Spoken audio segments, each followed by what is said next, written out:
नमस्कार, स्वागत छ कार्यक्रम खोज खबरमा। म पुष्कर खतिवडा। समाजमा भएका हरेक घटनामा हाम्रो नजर, जनताको सूचना पाउने अधिकारको सम्मान हाम्रो अभियान। त्यसैले समुन्नत र समृद्धशाली समाजको यात्रा खोज खबरको अन्तिम अभिष्ट अनि गन्तव्य हो। देशकै राजधानी काठमाडौँ अनि काठमाडौँको केन्द्र भाग रत्न पार्क छेउमा बन्दैछ विशाल भ्यू टावर। भ्यू टावर बन्दैछ भनेको पनि 7 वर्ष भइसक्यो। सम्झौता अनुसार निर्माण भएको भए यो भ्यू टावर 2078 सालमै बनिसक्नुपर्ने हो, तर अझैसम्म पनि भ्यू टावर बनेको छैन। यति मात्र होइन, पुनर्निर्मित धरहरा उद्घाटन गरेको पनि करिब 2 वर्ष हुन लाग्दा पनि त्यो चढ्ने धेरैको चाहना अझै पुरा हुन सकेको छैन। 2078 साल वैशाखमै तत्कालीन प्रधानमन्त्री केपी शर्मा ओलीले पुनर्निर्मित धरहरा उद्घाटन गरेका थिए, तर उद्घाटनको करिब 2 वर्ष हुन लाग्दा पनि धरहरा निर्माणको काम अझै अपुरो छ। यसरी देशको राजधानीमै विकास निर्माणको काम कछुवा गतिमा छ। के छ त्यसको वास्तविकता, हेरौँ यो रिपोर्ट।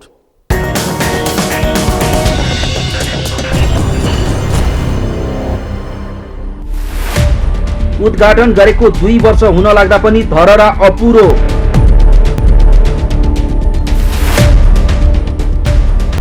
काठमाडौँ भ्यू टावर निर्माणमा ठेकेदारको चरम ढिलाइ। ठेकेदारको लापरवाहीमा सरकारवाला निकाय सधैँ मौन।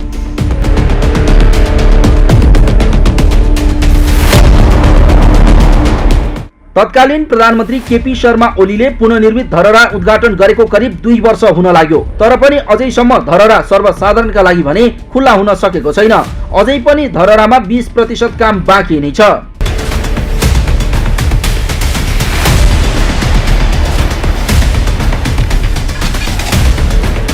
« 2078 साल वैशाखमै तत्कालीन प्रधानमन्त्री केपी शर्मा ओलीले पुनर्निर्मित धरहरा उद्घाटन गरेका थिए, तर उद्घाटनको 2 वर्ष हुन लाग्दा पनि धरहरा निर्माणको काम अपुरो छ, जसका कारण धरहरा सर्वसाधारणका लागि खुल्न नसकेको हो। धरहराको भित्री संरचना त पुरा भएको छ, तर बाहिरी भाग भने बन्न बाँकी नै छ। धरहरा निर्माण सुरु भएको त वर्षौं भइसक्यो र उद्घाटन भएकै पनि 2 वर्ष हुन लाग्यो, तर पनि सर्वसाधारणले धरहरामा चढेर काठमाडौँ निहाल्न भने पाएका छैनन्। यहाँ भनेको सर्वसाधारणदेखि लिएर अब बाहिरबाट हाम्रो मानिसहरू पनि पुरा सुन्दरमा यो धरहराको लागि घुइँचो छ। प्रधानमन्त्रीबाट उद्घाटन चाहिँ गरियो, तर उद्घाटन गरियो, त्यसबाट त कुनै साधारण मान्छेहरू भित्र प्रवेश गर्न पाएको छैन। यो सबभन्दा चाँडो प्रवेश गर्न पाए हुन्थ्यो भने धेरै मान्छेहरूको गुनासो हुन्छ। धरहरा हेर्नेको चाप एकदम बढी छ र यहाँ भित्र मान्छे गएका छन् त भन्दा अब काम गर्ने मान्छेहरू माथि गएको हुन् या अरू हुन्थ्यो, हामीलाई याद भएन। तर त्यहाँ चाहिँ किन जान पाइँदैन? बा अङ्कल आफ्नो एज अनुसारको सोध्नुहुन्छ। म चाहिँ भन्छु अब यहाँ खुलेको छैन, भित्रका संरचना बन्दैछ अरे, अब चाँडोभन्दा चाँडो खुल्ने होला भनेर त्यस्तै मात्रै कुरा गर्नुहुन्छ यसमा। हाम्रो लागि यो बनेर राम्रै हुन्थ्यो नि। अब यहाँ कहिले बन्छ कहिले सकिन्छ यहाँको भन्ने कुरा त अब त कुनै साध्य छैन। कता अन्डरग्राउन्ड पार्किङहरू के काम भइरहेको छ भन्ने सुनेको छ हेर्नुहोस्। अनि काम त अब यो अलि ढिला सुस्ती जस्तो पनि छ कि अथवा प्राविधिक कारणले होला होइन। त्यसमा सबै जानकारी हामीलाई के थाहा हुन्थ्यो र खासै अब त्यो भित्र अरू जानकारी चाहिँ थाहा छैन। तर धेरै जस्तो आउने मानिसहरू चाहिँ यहाँ धरहरा चढ्नलाई धेरै नै आँतिरहेका छन्। कहिले जान पाए हुन्थ्यो, कति लिन्छन् टिकट अङ्कल अथवा बा भनेर सोधिरहेका हुन्छन्। अब टिकट त खुलेकै छैन। अब सम्पूर्ण विवरण बुझ्नुहुन्छ भने त्यहाँ गेटमा सेक्युरिटी भाइ दाजुहरू हुनुहुन्छ, उहाँसँग गएर बुझ्नुहोस् न पनि भनेर पठाइन्छ उनीहरूले। त्यो चाहिँ एउटा पोलिटिकल स्टन्ट जस्तरी चाहिँ उद्घाटन भयो होइन। पहिलाको प्रधानमन्त्री केपी शर्मा ओलीले उद्घाटन गर्नुभयो। त्यो चाहिँ अब एउटा मैले गरेँ है भनेर देखाउन चाहिँ गर्नुपऱ्यो। एक्चुअली चाहिँ कति % भएको थियो के थियो त्यो तथ्य त हामीसँग छैन नि त। जस बाहिरबाट हेर्दा एउटा संरचना बनेको छ, तर भित्र त्यो कुरा छैन। अब त्यसलाई चाहिँ मैले एउटा कम्प्लिटली अब त्यो एउटा गभर्मेन्टले त्यो समय जस बनाउनु त्यतिको एउटा बिल्डिङ बनाउनु राम्रो पनि हो होइन, त्यसलाई नराम्रो भन्न पनि मिल्दैन। तर अब मैले गरेँ आफ्नो कार्य देखाउनलाई चाहिँ गरेको एउटा पोलिटिकल स्टन्ट थियो र अब त्यो सायद अब यो अहिलेको सरकारले चाहिँ सम्भवतः पुरा गर्ला र हामी अवश्य अब चढ्न पाउँला भन्ने आशा चाहिँ गर्छु मैले। यसलाई के भन्ने, अब यसलाई सरकारले आफ्नो एउटा उचित निर्णय गरेर व्यवस्था गर्नुहुन्छ होइन। तर खासमा अब यो पुनर्निर्माणको कुराहरूमा, अब यो भौतिक संरचनाका कुराहरूमा, नेपाललाई चिनाउने कुराहरूमा नेपालकै नागरिकले अब त्यहाँ गएर आउने जाने टुरिज्महरू पनि बढ्ने भयो भने त्यो धेरै राम्रो हुन्थ्यो। त्यसमा चाहिँ अब जति सक्दै चाँडै आफ्नो कदम चाल्दाखेरि सरकारको एउटा यो राम्रो विचारधारा हुन्थ्यो होइन। 2072 सालको भूकम्पले 9 तले धरहरा ध्वस्त पारेको थियो। त्यसपछि धरहरा पुनर्निर्माण गर्ने सम्झौता भयो, तर यसको निर्माण अझैसम्म सकिएको छैन। यसरी निर्माण नै नसकी हतार हतारमा धरहराको उद्घाटन गरियो, तर शहरी विकास मन्त्रालयले भने धरहराको पुनर्निर्माण सकिएपछि मात्रै उद्घाटन भएको र त्यो बेला नै धेरै काम बाँकी रहेकाले अझै प्रयोगमा आउन नसकेको तर्क गरेको छ। शहरी विकास मन्त्रालय अन्तर्गत केन्द्रीय आयोजना कार्यान्वयन इकाइ भवन तथा आवास समितिले सबै काम पूरा गरेर आउँदो असारसम्ममा सर्वसाधारणका लागि धरहरा खुल्ने दाबी गरेको छ। धरहराको काम चाहिँ हाम्रो यस कार्यालयमा एनआरएको बहिर्गमन पछाडि चाहिँ हामीले प्राप्त गरेका हौँ र धरहराको तपाईँले जुन उद्घाटन कुरा गर्नुभयो त्यो चाहिँ हाम्रो एनआरए हुँदाखेरि उद्घाटन भएको थियो। त्यस पछाडि हामीमा आइसके पछाडि हामीले बाँकी कामहरू चाहिँ तत्काल सक्ने गरी लक्ष्य लिएर अगाडि बढाएका थियौँ। त्यसमध्ये चाहिँ केही समस्याहरू व्यावहारिक समस्या भनौँ होइन, सोसल इस्युहरू कारणले गर्दाखेरि केही समय लागेको हो र अब चाहिँ हाम्रो चाहिँ 6 महिनाभित्र हामी चाहिँ धरहरा चाहिँ सम्पूर्ण कार्यहरू सक्ने गरी चाहिँ काम अगाडि बढाउने हामी लागिरहेछौँ र सायद हामीले अब निकट भविष्यमै लगभग असारसम्ममा चाहिँ हामी सर्वसाधारणको लागि चाहिँ धरहरा चाहिँ ओपन गर्छौँ।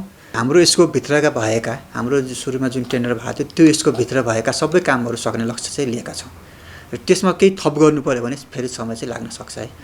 हाम्रो स्कोप के थियो भन्दाखेरि हाम्रो सुन्धाराको मर्मत गर्ने, धरहरालाई रिस्टोर गर्ने, अनि थपिएको स्कोपमा चाहिँ मिन्टी म्युजियम एउटा थपिया छ, कप बिल्डिङ थपिया छ, त्यस्ता कुराहरू जुन थपिया छ त्यसले गर्दा टाइम चाहिँ लागेको, तर अब त्यो टाइम पनि लगभग हामीले निर्माण व्यवसायलाई दिइ नै सकेका छौँ र उहाँले अहिले लगभग 80% चाहिँ काम सम्पन्न भएको छ र हाम्रो 70% चाहिँ वित्तीय प्रगति छ।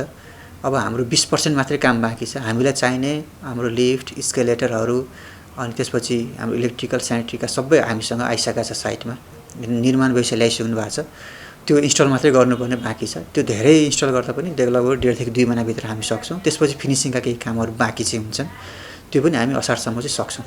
नयाँ धरहरामा बगैँचा, सङ्ग्रहालय, रङ्गीन जल फोहरा, प्रदर्शनी हल, पार्किङ स्थल, पसल लगायत रहने जनाइएको छ। धरहरा परिसरमा पार्किङ सहित रेस्टुरेन्ट, बगैँचा, पुस्तकालय लगायतको सुविधा हुनेछ। धरहरामा पार्कमा बस्ने ठाउँ, ढुङ्गेधारा, हरियाली र चमेना गृह पनि हुनेछन्। यतिका सुविधा सम्पन्न गराउँदा समय धेरै लाग्ने सरकारवालाको भनाइ छ। यसरी देशको राजधानी भएरै काठमाडौँमा विकास निर्माणको काममा कछुवा गतिको सुस्तता देखिएको छ।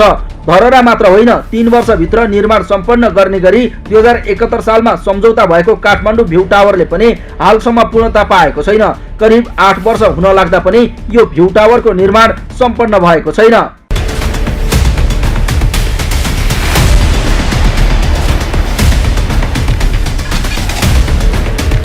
2071 फागुन 22 गते काठमाडौँ महानगरपालिकाले जलेश्वर स्वच्छन्द बिकोई बिल्डर्स कम्पनीलाई यो भ्यू टावर बनाउने ठेक्का दिएको थियो, तर सम्झौता अनुसार निर्माण सम्पन्न हुने म्याद नागेर 4 वर्ष बितिसक्दा पनि अझैसम्म यसको निर्माण सम्पन्न भने भएको छैन। यस बारेको जिज्ञासामा ठेकेदार कम्पनीले बोल्न चाहेन, बरु विभिन्न बहाना बनाएर काममा ढिलाइ गर्दै आएको छ। अहिले पनि यसको निर्माण कार्य जारी त छ, तर कछुवाको गतिमा। यस्तोमा यसको निर्माणले कहिले पूर्णता पाउँछ त्यो पनि अनुत्तरित छ।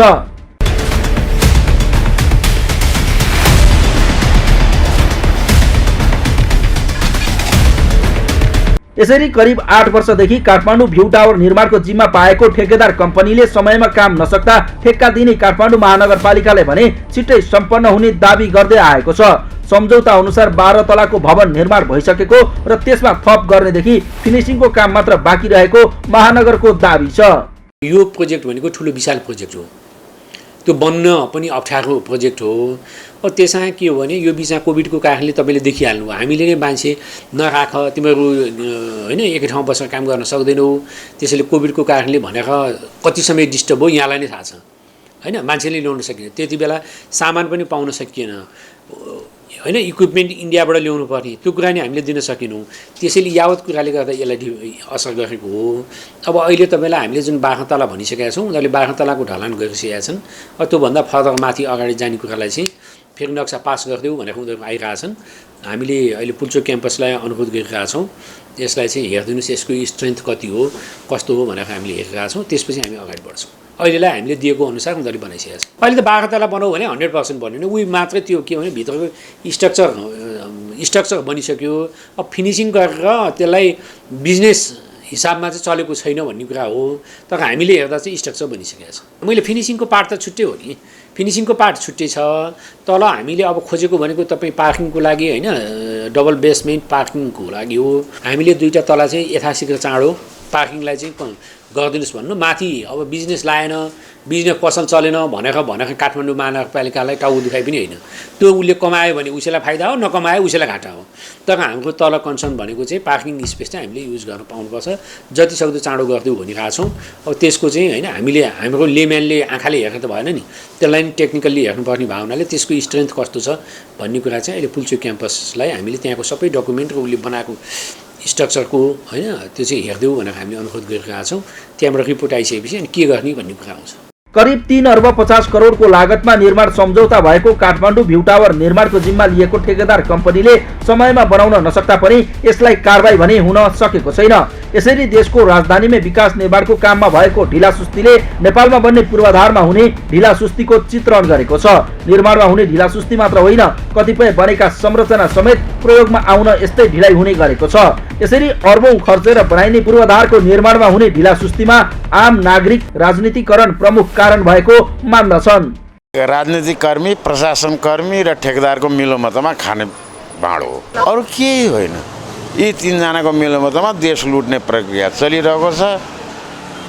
अहिलेको स्थिति त्यही हो, सबै नेपालीले बुझेको कुरो। पुरानो बस पार्कमा जुन भीम टावर बन्ने कुरा छ, यो ढिलासुस्ती भएको गुनासो आइरहेको छ, योभन्दा अगाडि पनि आएको हो। यसको मुख्य तत्त्व के हो भन्नुहुन्छ भने राजनीतिक र ठेकेदारको कमजोरी।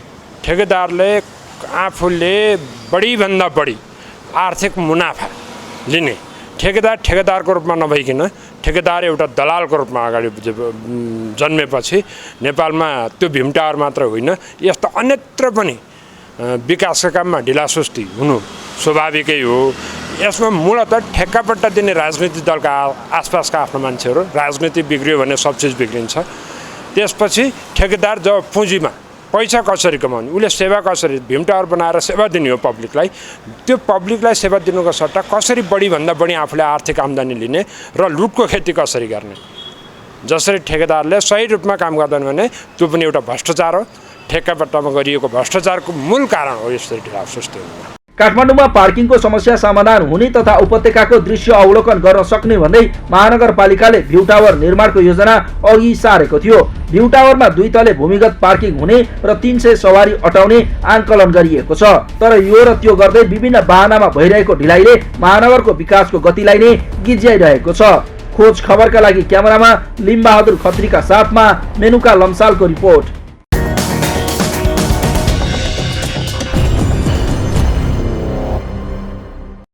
हो 3 वर्षभित्र निर्माण सम्पन्न गर्ने गरी 2071 सालमा सम्झौता भएको काठमाडौँ भ्यू टावरले हालसम्म पूर्णता पाएको छैन।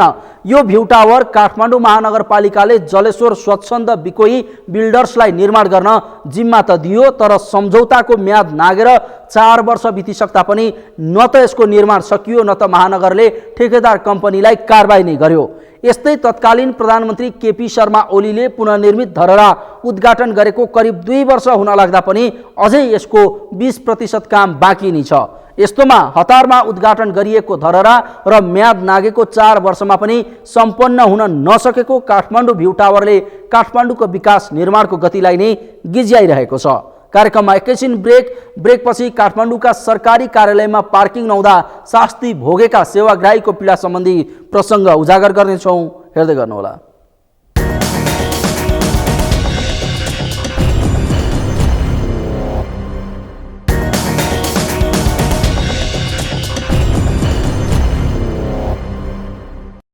ब्रेकपछि स्वागत छ। कार्यक्रम हो खोज खबर। तपाईले काठमाडौँ उपत्यकामा सरकारी कार्यालयबाट सेवा लिँदा आफ्नो निजी सवारी पार्किङको समस्या पक्कै भोग्नु भएको होला।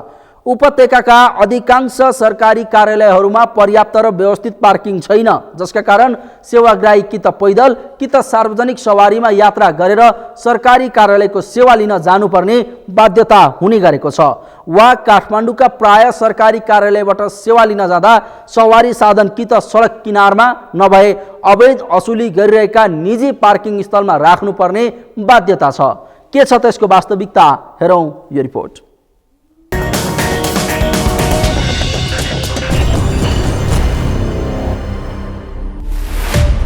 काठमाडौँका अधिकांश सरकारी कार्यालय पार्किङ विहीन।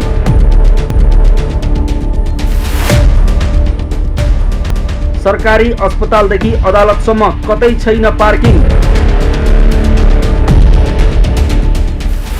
कार्यालयमा सेवा लिन जाने सेवाग्राहीलाई असुविधा।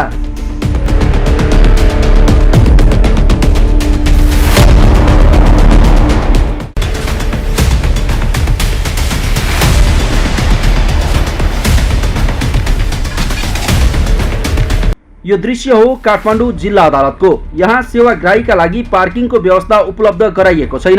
अदालतमा पार्किङ नभएको भने होइन, तर पर्याप्त पार्किङको व्यवस्था नहुँदा भवनको अन्डरग्राउन्ड पार्किङमा सबैले सवारी पार्क गर्न पाउँदैनन्, जसका कारण अदालत आउनेहरूले सडक पेटीमा सवारी पार्किङ गर्नुपर्ने बाध्यता हुन्छ।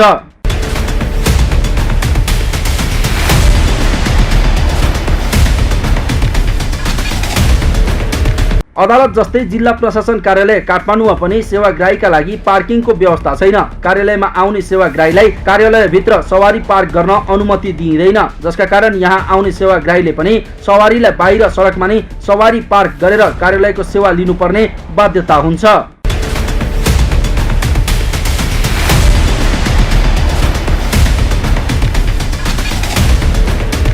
देशकै जेठो वीर अस्पतालमा पनि पर्याप्त पार्किङ छैन, जसका कारण अस्पताल परिसरमा केवल कर्मचारी र उच्च पदाधिकारीले मात्रै सवारी पार्क गर्न पाउँछन्। अस्पताल आउने बिरामी, कुरुवा वा बिरामीका आफन्तले सवारी पार्क गर्नु परे अस्पताल बाहिरको सडक किनारमा पार्किङ गर्नुपर्ने बाध्यता छ।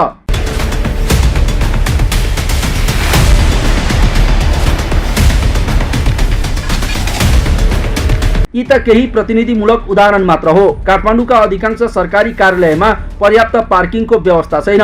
काठमाडौँ महानगरपालिका, राष्ट्रिय ट्रमा सेन्टर लगायत कयौं सरकारी कार्यालयमा पर्याप्त पार्किङको ठाउँ नहुँदा सेवाग्राहीले बाहिर नै सवारी पार्क गरेर कार्यालयको सेवा लिनुपर्ने बाध्यता छ, जसका कारण सेवा लिँदा उनीहरूमा बाहिर सडकमा पार्क गरेको सवारी हराउला कि वा महानगरको टोलीले उठाएर लैजाला कि भन्ने डर हुने गरेको छ।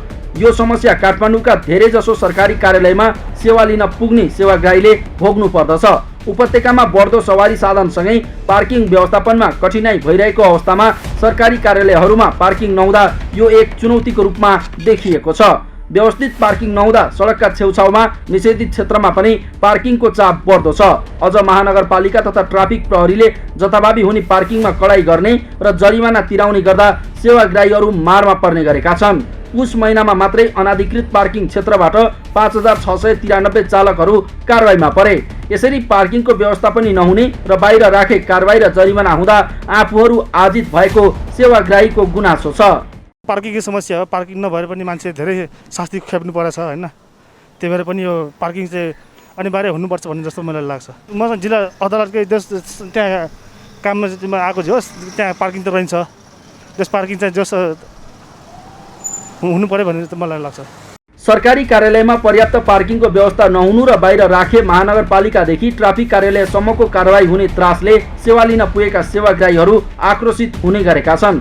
सेवाग्राहीहरू कार्यालयभित्र सवारी पार्क गर्न नदिने हुँदा बाहिर राखेका सवारी लक लगाउने, उठाएर लाने वा चिट काट्ने गर्न नहुने तर्क गर्छन्। उनीहरू कार्यालय आसपासमा सशुल्क पार्किङ नभएको र भएकाहरू पनि पाएक पर्ने स्थानमा नहुँदा आफूहरू मारमा परेको बताउँछन्। यहाँ सानो काम थियो यहाँ अदालतमा, अनि अदालतमा आएको अब पार्किङ छैन। अनि पार्किङको लागि फेरि अघि त्यहाँ सोधेको एउटा मान्छेलाई, त्यहाँ राख्दाखेरि के भन्यो भन्दाखेरि उठाइदिन्छ अरे क्या बाइकै। अनि बाइक उठाइदियो भने त अनि यिनीहरूले त खास पार्किङको व्यवस्था गर्नुपर्ने हो नि त भित्र। सरकारले गरेन भने चाहिँ कसले गर्ने त? अनि मेरो साथीको बाइक फेरि त्यहीँ छ। अब फेरि यहाँ कुरिरहेको अब आइहाल्यो नि त, समातेर लगिहाल्यो। फोकटमा 3000 रुपियाँ गयो यतिकै। अनि त्यही भएर अलिकति व्यवस्थापन चाहिँ गर्नु पऱ्यो ट्राफिक यो सरकारले, गभर्मेन्टले। पार्किङ गर्नलाई उता पेड पार्किङ रहेछ पछाडिपट्टि, अब त्यहाँबाट हिँडेर उता त टाइम लाग्छ। अनि यहीँनिर भयो भने त राम्रो हो नि त। सरकारी कार्यालय तथा व्यापारिक प्रतिष्ठानहरूले भवन निर्माणका क्रममा पार्किङका लागि बनाइएका बेसमेन्टहरू अन्य प्रयोजनका लागि प्रयोग गर्दै आएका छन्, जसका कारण सेवा लिन पुगेका सेवाग्राहीलाई पार्किङको अभाव भएको सरोकारवालाको तर्क छ। काठमाडौँमा हुने पार्किङ अभावको समस्या हटाउन महानगरले टुँडिखेलमा भूमिगत पार्किङ बनाउने योजना अघि सारेको थियो, तर त्यसमा महानगरकै पदाधिकारी बीच फरक मत देखिएको छ। त्यस्तै संरक्षण कर्मी र सामाजिक अभियन्ताले पनि टुँडिखेलमा पार्किङ बनाउने विषयमा विरोध गरेका छन्, जसका कारण यो योजना अझै योजनामै सीमित भएको छ। तर उपत्यकामा भने पार्किङ अभावको समस्या झन्झन विकराल बन्दै गएको छ। सडक र फुटपाथ चाहिँ पार्किङको लागि होइन र त्यहाँ पार्किङ गर्न पाइँदैन भन्ने कुरो हो। जतिसुकै पनि कार्यालयहरू, व्यापारिक प्रतिष्ठानहरू जेसुकै भए पनि उहाँहरूले आफ्नो सेवाग्राहीलाई पार्किङको लागि सम्बन्धित कार्यालय अथवा सम्बन्धित व्यापारिक प्रतिष्ठानले आफ्नो सेवाग्राहीको लागि पार्किङको व्यवस्था मिलाउनुपर्छ। यो समस्या किन आयो त भन्दाखेरि पार्किङको लागि बनाइएका संरचनाहरू पार्किङमा प्रयोग भएनन्। काठमाडौँ उपत्यकामा सवारी साधनको सङ्ख्या बढ्दो क्रममा छ, तर धेरैजसो भवनहरू पुराना बिल्डिङहरू छन् जसमा बेसमेन्ट पार्किङहरू छैन। भवन बनाउने बेला पार्किङलाई ध्यानमा राखेर भवनहरू बनाइएका छैनन्। ट्राफिक प्रहरीले पार्किङ व्यवस्थापनको लागि काठमाडौँ महानगरपालिका र अन्य महानगरपालिका नगरपालिकाहरूसँग समन्वय गरेर उपत्यकामा जतिवटा पनि बेसमेन्ट सहितका भवनहरू बनेका छन् त्यहाँ चाहिँ बेसमेन्ट खाली गराएर त्यहाँ चाहिँ पार्किङको व्यवस्थापन गर्नको लागि संयुक्त रूपमा हामीले चाहिँ पहल गरिरहेका छौँ। सम्बन्धित नगरपालिका, महानगरपालिका र वडा कार्यालयहरूलाई समन्वय गरेर कुनै ठाउँमा खाली जग्गा अथवा त्यस्तो सरकारी जग्गाहरू, पर्ती जग्गाहरू त्यस्तो छ भने त्यहाँ चाहिँ पार्किङ व्यवस्थापनको लागि त्यो ठाउँलाई चाहिँ प्रयोगमा ल्याइदिनु पर्यो भन्ने चाहिँ ट्राफिक प्रहरीले अनुरोध पनि गरेको छ। दैनिक अब लगभग 3000 को हाराहारीमा चालकहरू कारबाहीमा पर्छन् र आफ्नो सम्बन्धित प्रक्रियाको लागि चाहिँ यहाँ आउने गरेका छन्। उहाँहरूलाई पार्किङ पनि अन्यत्रको हेरेर यहाँ चाहिँ पर्याप्तै मात्रामा पार्किङको व्यवस्था छ। तथापि अब कस्तो भने ट्रेन सवारी साधन प्रयोग गर्ने ट्रेन बढ्यो, तर मैले पार्किङ कहाँ गर्ने, कहाँ मेरो सवारी साधन राख्ने भन्ने कुरा चाहिँ चालकले पनि आफैले पनि बुझ्नुपर्ने हुन्छ। यसरी काठमाडौँ उपत्यकामा पार्किङको उचित व्यवस्थापन नहुँदा दिनौं हजारौं सेवाग्राही शास्ति भोग्न बाध्य छन्। साथै सेवा लिन कार्यालय जाँदा सडक किनारमा सवारी पार्क गर्ने कयौं सेवाग्राही कारबाहीमा समेत पर्ने गरेका छन्। यसरी पार्किङको समस्या झन्झन विकराल बन्दै गर्दा पनि सम्बन्धित निकायहरू भने मौन छन्। त्यसैले उपत्यकाका सबै सरकारी कार्यालय, महानगरपालिका साथै सबै सरकारवाला निकायले पार्किङ अभावको समस्या समाधान गर्न समयमै चासो दिउन्। खोज खबरका लागि क्यामेरामा सुनिल कोलीका साथमा यमुना सापकोटाको रिपोर्ट।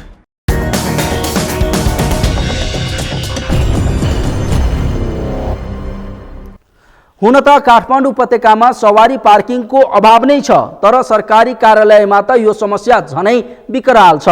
कार्यालय परिसरमा कर्मचारी र हाकिमका सवारी त पार्क हुन्छन्, तर सेवाग्राहीको सवारी भने पार्किङ गर्ने स्थल छैन, जसका कारण सेवाग्राहीको उच्च चाप रहने वीर अस्पताल, जिल्ला अदालत, महानगरपालिका लगायत सरकारी कार्यालयहरूमा पार्किङका कारण सेवाग्राहीले शास्ति भोग्नु पर्दछ। यस्तोमा कहिलेसम्म सेवाग्राहीले पार्किङ अभावका कारण शास्ति भोग्नु पर्ने हो भन्ने प्रश्न आम मानिसको जिज्ञासा बनेको छ। हवस् त आजलाई कार्यक्रम खोज खबर यति नै। कार्यक्रम खोज खबरका विषयमा कुनै प्रतिक्रिया छन् भने हामीलाई खोजखबर@सगरमाथा.tv मा इमेल गर्न सक्नुहुन्छ अथवा फोन नम्बर 0157606074 मा फोन पनि गर्न सक्नुहुन्छ। लुकेका र लुकाइएका खबर निरन्तर जारी छ। नेपालको पहिलो न्युज च्यानल सगरमाथा टेलिभिजन हेर्दै गर्नुहोला। नमस्कार।